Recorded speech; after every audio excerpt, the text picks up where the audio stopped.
Hello there everyone, welcome back to my channel. I'm Erin. I'm so glad you're here. I have a double page scrapbook layout for you today, and I'm using the Mediterranean Blooms collection from Stampin Up and documenting these gorgeous photos. We were in Italy, and on this particular day we were exploring, I'm going to do my best to say this right, Cinque Terre. I think I did it right, Cinque Terre. Anyway, it's a series of villages along the coast, and we rode the train all the way down to the farthest village and then hiked back. And it was beautiful. Look at all those umbrellas on the beach there, and then we're looking out. Can you see the beautiful turquoise color of the water? But I'll tell you more about this adventure as we put these together. I do have, let's see, 1, 2, 3, 4, 5, 6, 7, 8 photos, and again I'm using Mediterranean Blooms, so let me clear these out of the way. I do have this pattern paper also, but I've been using the oranges for die cutting, and the other side is this gorgeous like Italian blue tile. It's so pretty. Today I'm going to be brave and I'm going to embrace some bright colors I don't typically create with, and I think it's going to be very fun. So rather than white daisy, we're going to use this beautiful Capri color for our base paper, and I already know the direction. I kind of played around with the photo configuration just on my Versamats, and what I decided, these smaller ones are 3 by 4, and then these are 4 by 5.5, so they're just shy of a true 4 by 6. So you can see this was we're hiking along the coast. It was pretty steep. There was some major up and down, and then this was our final destination, and we had gelato and swam in the sea, and it was just a beautiful day. So this is my son Clayton there, and my other son Hayden and his girlfriend Desiree. And then what is inspiring me to get colorful with these this layout is the bougainvillea. It was everywhere, climbing up the buildings, growing over the trail, creating these tunnels you walk through. It's just stunning. I don't know if you can see the color there, but this color is very close to one of the in colors, Petunia Pop. So here is the ink showing that color, and you see it just really complements the bougainvillea. I love this, but it's too cold to grow where I live, so I just have to appreciate it in places like this. But that made me think of this collection here. This is the Unbounded Beauty paper collection, and I thought maybe this would be fun to bring into this layout. So I'm going to keep that in mind as I am putting this together. But my thought for the photos is I've got purple in each of these, so I want to kind of spread those out to carry that color in the photos as we go across the layout.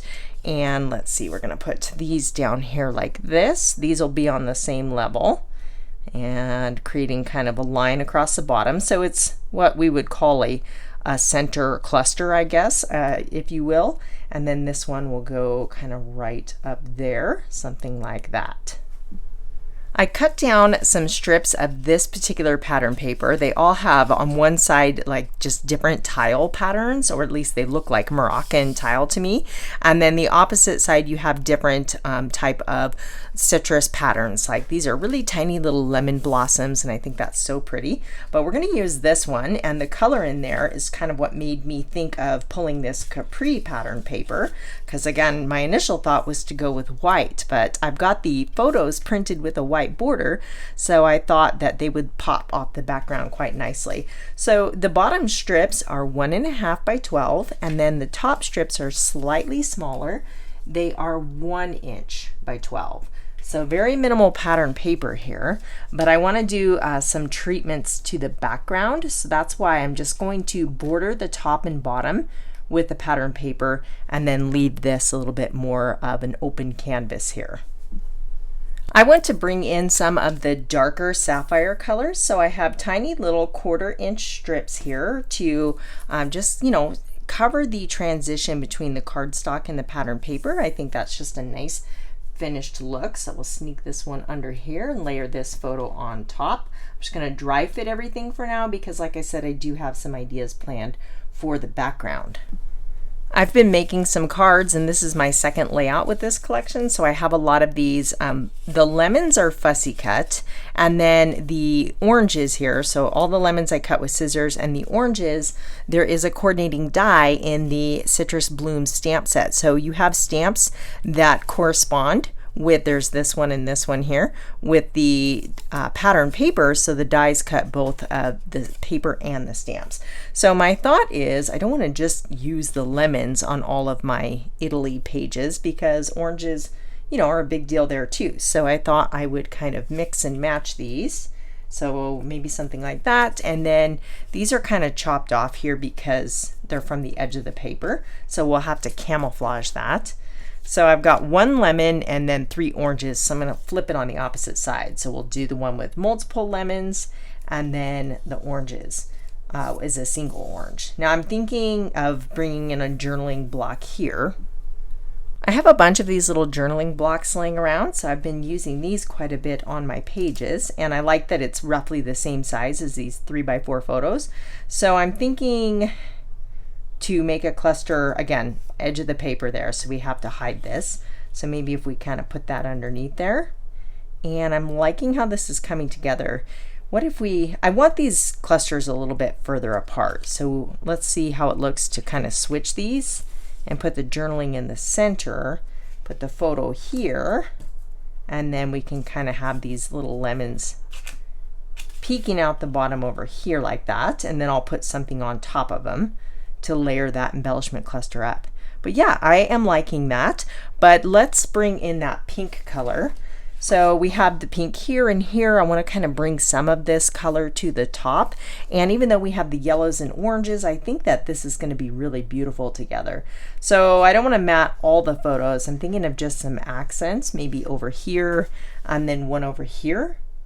Yeah, I'm going to go cut this down. I'll be right back. So I've got one for each of them. I'm kind of thinking of this little offset look rather than, this one was a scrap already and it doesn't fit. So I'm thinking we could just do it like this. So we have just a little bit of that color popping out the sides there. So we'll get that into place. And then this one over here. Such a beautiful color. This, like I said, this is me being brave. I don't typically use pinks. I love them. I just, you know, don't have a lot of opportunities to use them. And I think it's absolutely gorgeous with these colors. It really adds a punch to this layout. So we'll kind of bring these back in. I don't want to cover too much of my photo, so I'm being mindful of that. So I was just texting back and forth with my friend Melanie from Mel's Stampin' Gallery, and we were just chatting, and we like to text, oh, what are you working on? And we'll send pictures of what's on my desk kind of right now. So I just sent her this, and she says, she comes back with glitter paper.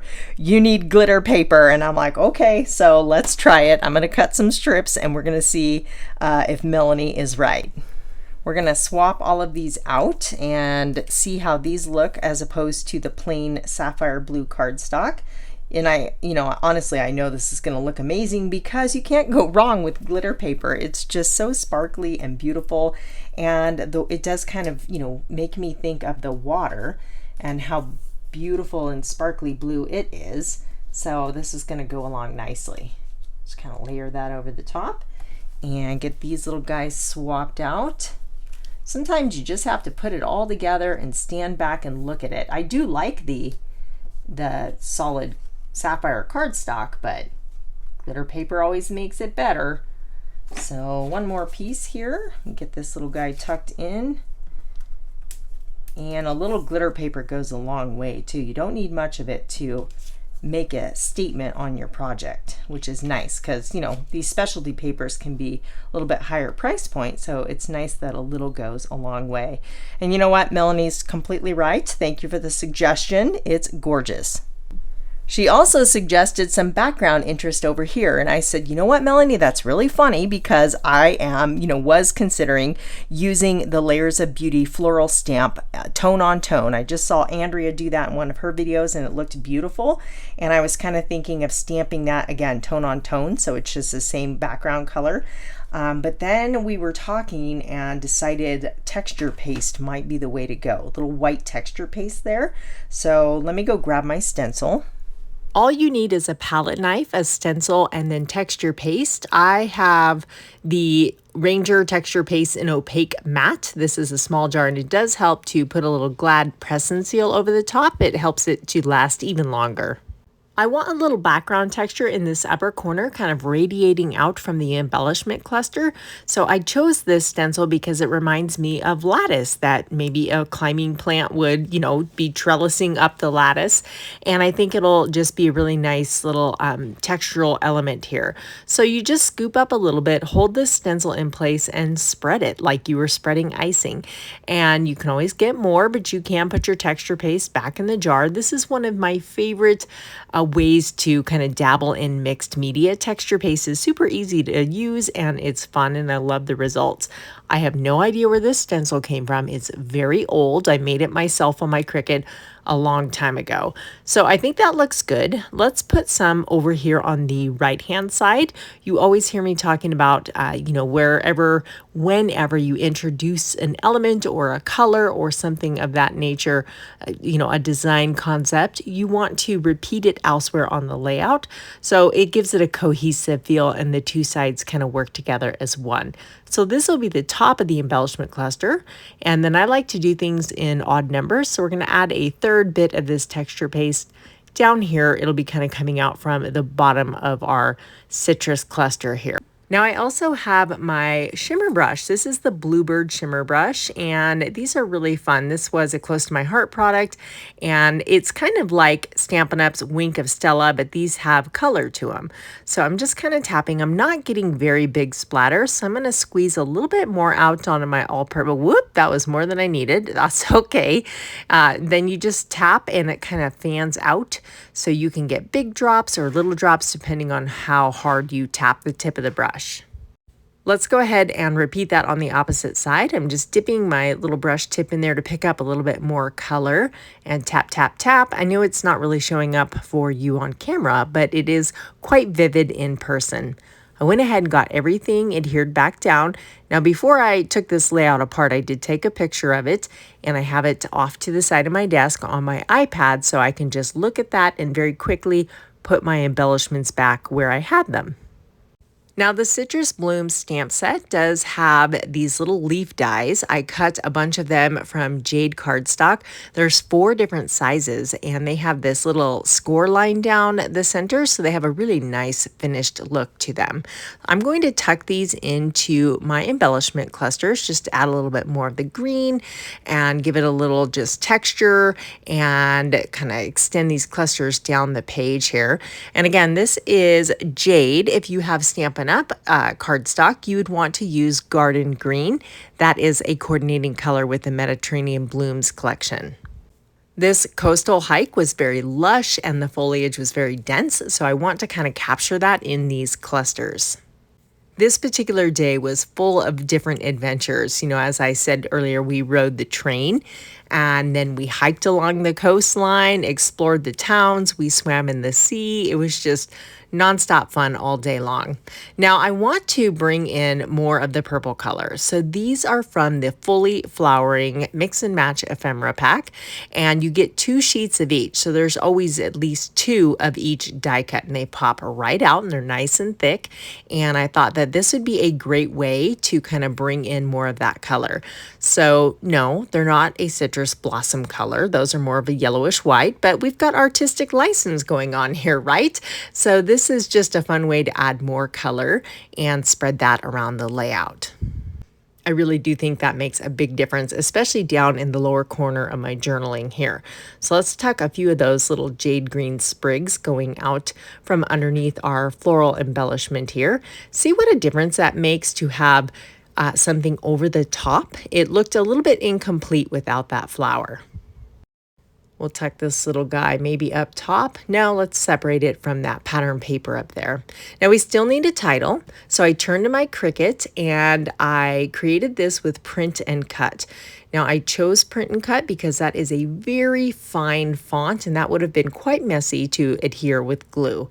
So it is called the Amalfi font, and I thought, well, that's perfect, right? And it is from defont.com, so you can download those fonts for free and then use them in Cricut Design Space. Now the outline, I cut 2 2 additional times. So it'll be a total of 3 layers thick, and that'll just give it more of a presence on the layout. And I do have a tutorial on how I do this. I will leave it listed in the description box below. It's on a different layout I created, but it walks you through it. So be sure to check that out if you want to learn more about print and cut.